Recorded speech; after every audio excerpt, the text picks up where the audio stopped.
To the people of Texas and all Americans in the world is an open letter written on February 24, 1836, by William B.Travis, commander of the Texian forces at the Battle of the Alamo, to settlers in Mexican Texas. The letter is renowned as a declaration of defiance and a masterpiece of American patriotism, and forms part of the history education of Texas schoolchildren. On February 23, the Alamo Mission in San Antonio, Texas had been besieged by Mexican forces led by General Antonio López de Santa Anna. Fearing that his small group of men could not withstand an assault, Travis wrote this letter seeking reinforcements and supplies from supporters. The letter closes with Travis's vow of victory or death, an emotion which has been both praised and derided by historians. The letter was initially entrusted to courier Albert Martin, who carried it to the town of Gonzales, some 70 miles away. Martin added several postscripts to encourage men to reinforce the Alamo, and then handed the letter to Launcelot Smithers. Smithers added his own postscript and delivered the letter to its intended destination, San Felipe de Rostan. Local publishers printed over 700 copies of the letter. It also appeared in the two main Texas newspapers and was eventually printed throughout the United States and Europe. Partially in response to the letter, men from throughout Texas and the United States began to gather in Gonzales. Between 32 and 90 of them reached the Alamo before it fell. The remainder formed the nucleus of the army which eventually defeated Santa Anna at the Battle of San Jacinto. Following the end of the Texas Revolution, the original letter was delivered to Travis's family in Alabama, and in 1893, one of his descendants sold it to the state of Texas for $85. For many decades it was displayed at the Texas State Library. The original letter is now protected and a copy is on display under a portrait of Travis. Background: the Mexican Constitution of 1824 liberalized the country's immigration policies, allowing foreigners to settle in border regions such as Mexican Texas. People flocked to the area. An 1834 census estimated the Texas population at 7,800 Mexicans and 30,000 English-speaking people, primarily from the United States. Among the immigrants was William B.Travis, an Alabama native who had variously worked as a teacher, a newspaper publisher, and a lawyer. An avid reader, Travis often devoured a novel in a single day. His taste ran primarily to romantic adventure and history, especially the novels of Sir Walter Scott and Benjamin Disraeli and the historical works of Herodotus. Historians have speculated that Travis's choice of reading material may have affected his behavior. Travis was known for his melodramatic ways. In May 1831, Travis opened a law office in Anahuac, Texas. Almost immediately, he and his law partner, Patrick Jack, clashed with the local military commander, Joan Davis Bradburn. The subsequent actions were instrumental in causing the May 1832 Anahuac disturbances. According to historian William C. Davis, Bradburn overreacted and made heroes of two local malcontents whose actions their own people otherwise had not been much inclined to sanction. Bradburn was forced to resign his post and flee Texas. The Anahuac disturbances coincided with the Mexican Civil War. Texians aligned themselves with proponents of federalism, advocating a stronger role for state governments, in opposition to a centralized government that set most policies at the national level. The Federalists prevailed, and the favored General Antonio López de Santa Anna was elected president. In 1835, Santa Anna began consolidating power. In response, Federalists launched armed rebellion in in several Mexican states. Travis, an ardent foe of centralism, led an attack on Anahuac in June 1835 and forced the Mexican garrison to surrender. Many Texas settlers thought Travis's action was imprudent, and he was forced to apologize. Although the Mexican government issued a warrant for his arrest, local authorities did not enforce it. Texians became increasingly discontented with the government as Santa Anna positioned himself as a dictator. In October, the Texas Revolution began and delegates appointed a provisional government. Travis was commissioned lieutenant colonel in the new regular army and asked to raise a cavalry company. He participated in the siege of Besieged, where he proved to be an impulsive, occasionally insubordinate officer. By the end of 1835, Texians had expelled all Mexican troops from Texas. Believing the war ended, many Texians resigned from the army and returned home. In January, the provisional government essentially collapsed, despite a lack of authority for any branch of government to interfere with other branches. The legislature impeached Governor Henry Smith, who in turn disbanded the legislature. No one in Texas was entirely sure who was in charge. Even as Texian governmental authority declined, rumors flew that Santa Anna would personally lead an invasion of Texas to quell the rebellion. Despite this news, Texian army strength continued to dwindle. Texas settlers were divided on whether they were fighting for independence or a return to a federalist government in Mexico. The confusion caused many settlers to remain at home or return home. Fewer than 100 Texian soldiers remained garrisoned at the Alamo Mission in San Antonio de Bequetexar. The commander, James C. Neal, feared that his small force would be unable to withstand an assault by the Mexican troops. In response to Neal's repeated requests for reinforcements, Governor Smith assigned Travis and 30 men to the Alamo. They arrived on February 3. Most of the Texians, including Travis, believed that any Mexican invasion was months away. Composition of the letter. Travis's assumed command of the Alamo garrison on February 11 when Neal was granted a furlough. On February 23, Santa Anna arrived in Bequetexar at the head of approximately 1,500 Mexican troops. The 150 Texian soldiers were unprepared for this development. As they rushed to the Alamo, Texians quickly herded cattle into the complex and scrounged for food in nearby houses. The Mexican army initiated a siege of the Alamo and raised a blood-red flag signaling no quarter. Travis responded with a blast from the Alamo's largest cannon. The first night of the siege was largely quiet. The following afternoon, Mexican artillery began firing on the Alamo. Mexican Colonel Juan Almont wrote in his diary that the bombardment dismounted 2 of the Alamo's guns, including the massive 18-pounder cannon. The Texians quickly returned both weapons to service. Shortly after, Travis wrote an open letter pleading for reinforcements from the people of Texas and all Americans in the world. To the people of Texas and all Americans in the world, fellow citizens and compatriots, I am besieged by 1,000 or more of the Mexicans under Santa Anna. I have sustained a continual bombardment and cannonade for 24 hours and have not lost a man. The enemy has demanded a surrender at discretion, otherwise the garrison are to be put to the sword. If the fort is taken, I have answered the demand with a cannon shot, and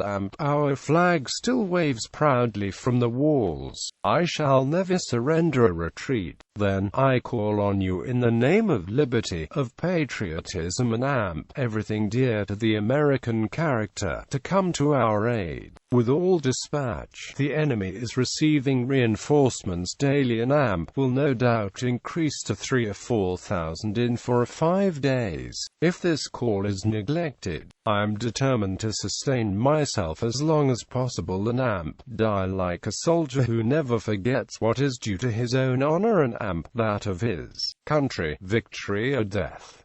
William Barret Travis, Lt. Col. COMDT. P.S. The Lord is on our side. When the enemy appeared in sight, we had not 3 bushels of corn. We have since found in deserted houses 80 or 90 bushels, and AMP got into the walls 20 or 30 head of beeves. Travis distribution. Travis entrusted the letter to Courier Albert Martin, who rode through the night to cover the 70 miles to the closest town, Gonzales, as quickly as possible. During his journey, Martin added 2 postscripts. The first relayed Martin's fear that the Mexican army had already attacked the Alamo and ended "Hurry on all the men you can in haste." The second postscript is more difficult to read, as the letter was later folded along one line of text. The paper has since partially frayed along the fold, obliterating several words. The gist of the message, however, is that the men at the Alamo were determined to do or die, and Martin intended to gather reinforcements and return as quickly as possible. In Gonzales, Martin turned the letter over to Launcelot Smithers. When the Mexican army arrived in Texas, Smithers had immediately set out for Gonzales. Travis may have sent him as an official courier, or he may have journeyed there on his own to warn the townspeople. Smithers added his own message under Martin's, encouraging men to gather in Gonzales to go to the relief of the Texians at the Alamo. Before departing Gonzales, Smithers gave a letter to Andrew Ponton, the alcalde of the town. This second letter may have actually been the reason Smithers traveled to Gonzales, or it might have been a paraphrased version of the letter Martin had delivered. The copy read, "To all the inhabitants of Texas. In a few words, there is 2,000 Mexican soldiers in Barret, and 150 Americans in the Alamo. Sesma is at the head of them, and from best accounts that can be obtained, they intend to show no quarter. If every man cannot turn out to a man, every man in the Alamo will be murdered. They have not more than 8 or 10 days' provisions. They say they will defend it to die on the ground. Provisions, ammunition and men, or suffer your men to be murdered in the fort. If you do not turn out, Texas is gone." I left Barret on the 23rd at 4 p.m. by order of W.V. Travis. L. Smithers. Ponton sent the Smithers copy of the letter to Colonel Henry Rague, the commander of the Committee of Vigilance and Safety in Nacogdoches. Rague kept the letter he received and sent a copy, with his additional comments, to Dr. John Sibley, the chairman of the Committee of Vigilance and Safety for Texas Affairs in Nacogdoches, Louisiana. Smithers rode hard and delivered Travis's letter to San Felipe de Austin in fewer than 40 hours. In a hurriedly organized meeting, town leaders passed a series of resolutions pledging assistance to the Alamo defenders. The results of the meeting were printed in a broadsheet alongside a reproduction of Travis's letter. After distributing all 200 copies of their initial print run, newspaper publishers Joseph Baker and Thomas Borden made at least 4 other reproductions of the letter, resulting in more than 500 additional copies. The final printing included a message from Governor Henry Smith urging the colonists to fly to the aid of your besieged countrymen and not permit them to be massacred by a mercenary foe. The call is upon all who are able to bear arms to rally without 1 moment's delay, or in 15 days the heart of Texas will be the seat of war. On March 2, the letter was printed in the Texas Republican. It appeared in the other major Texas newspaper, the Telegraph and Texas Register. 3 days later, the letter was eventually reprinted throughout the United States and much of Europe. Texian Response. This letter was one of several that Travis sent during the siege of the Alamo. Each carried a similar message: the Mexican army had invaded Texas, the Alamo was surrounded, and the Texians needed more men and ammunition to wage a successful defense. No assistance was forthcoming from the Texas government. By this point, infighting had rendered the provisional government completely ineffective, and delegates convened on March 1 at the Convention of 1836 to create a new government. Most of the delegates believed that Travis exaggerated the difficulties he faced.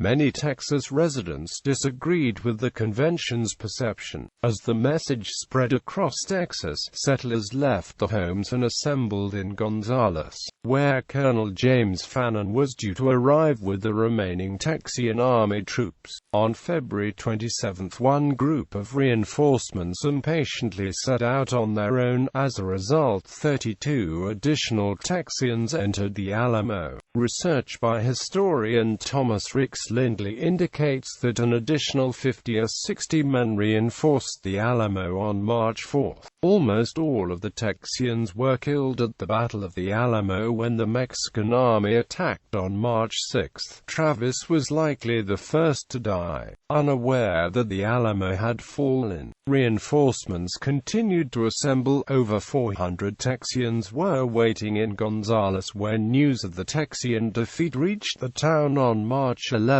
Earlier that day, General Sam Houston, newly reappointed commander of the Texian army, had arrived in Gonzales. On hearing of the Alamo's fall, Houston took command of the assembled volunteers. The following month, this hastily organized army defeated Santa Anna at the Battle of San Jacinto, ending the Texas Revolution. This letter may have influenced the election of David G. Barret as interim president of the new Republic of Texas. After reading one of the broadsheet versions of the letter, Barret rushed to join Travis at the Alamo. After stopping at Washington on the Brazos to recruit reinforcements from the men assembled at the Convention of 1836, Barret became so inspired by the deliberations that he remained as a visitor. The convention declared independence from Mexico on March 2, but delegates feared for the safety of the new country's officers. Speaking privately with many of the delegates, Barret professed his willingness to serve as president of a new republic, even if that made him a target of Santa Anna.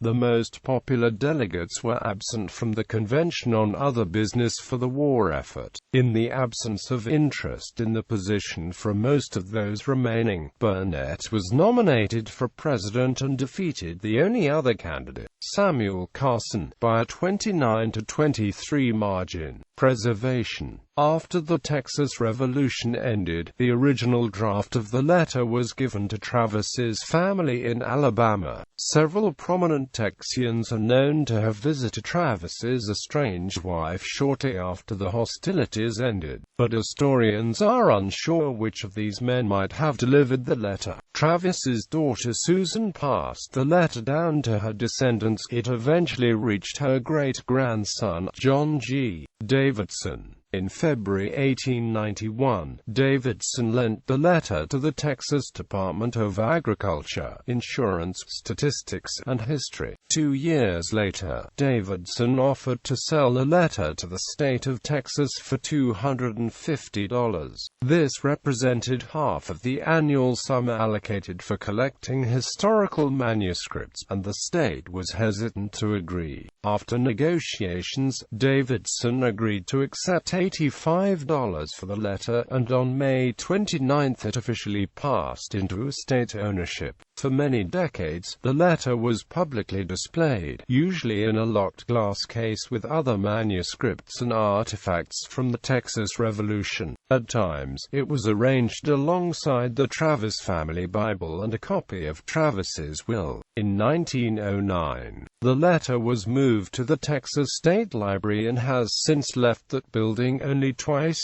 It was among 143 documents lent to the Committee on Historical historical exhibits for the Texas Centennial Exposition in 1936, and it returned briefly to the site of the exposition in 1986. The original letter is no longer on permanent display. In its place is, in the words of Michael Green, former reference archivist for the Texas State Library Archives Division, an exacting, one-of-a-kind facsimile. Directly over its display case is a portrait of Travis. 4 copies of the original broadsides are known to survive. One was placed for auction in 2004, where it was predicted to reach a price of over $250,000.